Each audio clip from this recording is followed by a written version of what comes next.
छत्तीसगढ़ के माओवाद के इतिहास में पहली बार एक बड़ा समर्पण हुआ है और ये समर्पण आप देख सकते हैं। इन हथियारों को देखकर आप समझ सकते हैं कि किस तरह के कैडर के जो नक्सली है आज उन्होंने समर्पण किया है। कैडर वाइज इस हथियारों को जमा किया गया है और इस समर्पण में बड़े कैडर के नक्सलियों ने समर्पण किया है। करीब 208 नक्सलियों ने समर्पण कर अपने हथियार डाल दिए हैं, जो 40 सालों से बस्तर के अलग अलग ज़िलों में नक्सलवाद को बढ़ाया था और इस नक्सलवाद के चलते पूरा बस्तर 40 सालों से जल रहा था। और इस समर्पण के बाद कई ऐसे जो इलाके हैं जो नक्सल मुक्त हो गए हैं, जिसे पुनः मार्गेम पुनर्वास से पुनर्जीवन के नाम पर इस समर्पण को दिखाया गया है। और एक बड़ी इतिहास के पन्नों में ये एक नया अध्याय जुड़ गया है। जो माओवाद के खिलाफ इस बस्तर को जाना जाता था, लेकिन आने वाले समय में इस बस्तर का नाम अब बदलने जा रहा है, क्योंकि जो आतंक का जो पर्याय था वो लगभग अब ख़त्म होता जा रहा है। ये जो बड़े कैडर के जो नक्सली हैं और ये हथियारों को देख के आप समझ सकते हैं कि ये हथियार किस तरह के थे। और UBGL AK-47 इस तरह के जो हथियार हैं बड़े तादाद में यहाँ पर लाए गए हैं। करीब 70 से ज़्यादा ये जो हथियार है इन्हें यहाँ माओवादियों ने सरेंडर कर दिया है।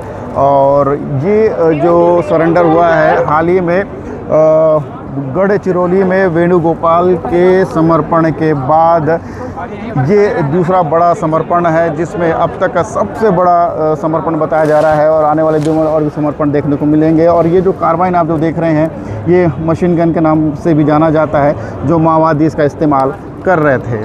और लगातार इस तरह की जो खबरें जो आ रही थी कि माओवादियों का एक बड़ा समर्पण सामने को देखने को मिला है।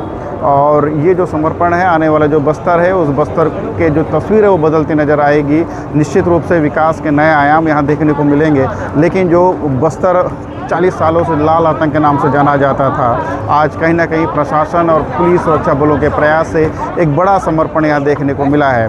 2 दिन पहले ही गढ़चिरौली, महाराष्ट्र गढ़चिरौली में वेणुगोपाल जो CCM मेंबर थे, उन्होंने समर्पण कर दिया था, जो 60 नक्सलियों के साथ हथियार डाल दिए थे। उसके बाद अब एक बदलाव की बयार बस्तर में भी देखने को मिल रही है। पहले भी माओवादियों ने कई बार पत्र जारी कर समर्पण की बात कही थी, युद्ध विराम की बात कही थी, लेकिन सरकार ने किसी तरह की युद्ध विराम, संघर्ष विराम को लेकर मना कर दिया था, जिसके बाद अब माओवादियों ने पहले सरेंडर किया है, उसके बाद मुख्य धारा में जुड़ेंगे।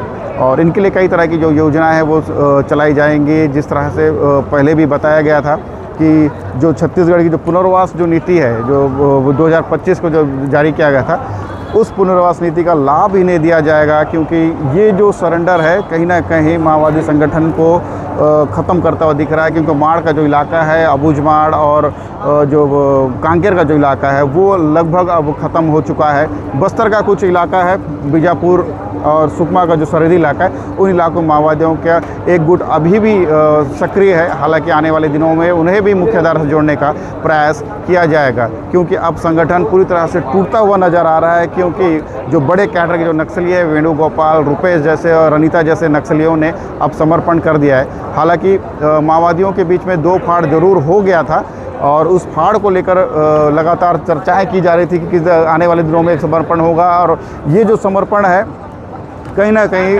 प्रशासन का जो प्रयास जो किया जा रहा था, लंबे समय से जो प्रयास किए जा रहे थे, जो इस प्रयास के पीछे जो आज जो बड़ी जो सफलता माओवादियों की तरफ से दिख रही थी, इसके पीछे कई जो जवान है इसमें शहीद हुए हैं, कई ग्रामीणों की हत्याएं हुई हैं और मुखबिर के आरोप में आज भी माओवादी इस तरह की घटनाओं को अंजाम देकर निर्दोष ग्रामीणों को मार रहे हैं। लेकिन अब ये जो समर्पण हुआ है, इस समर्पण के बाद जो बस्तर के जो हालात हैं वो बदलते नज़र आ रहे हैं। और निश्चित रूप से आने वाले समय में एक बदलाव दिखेगा।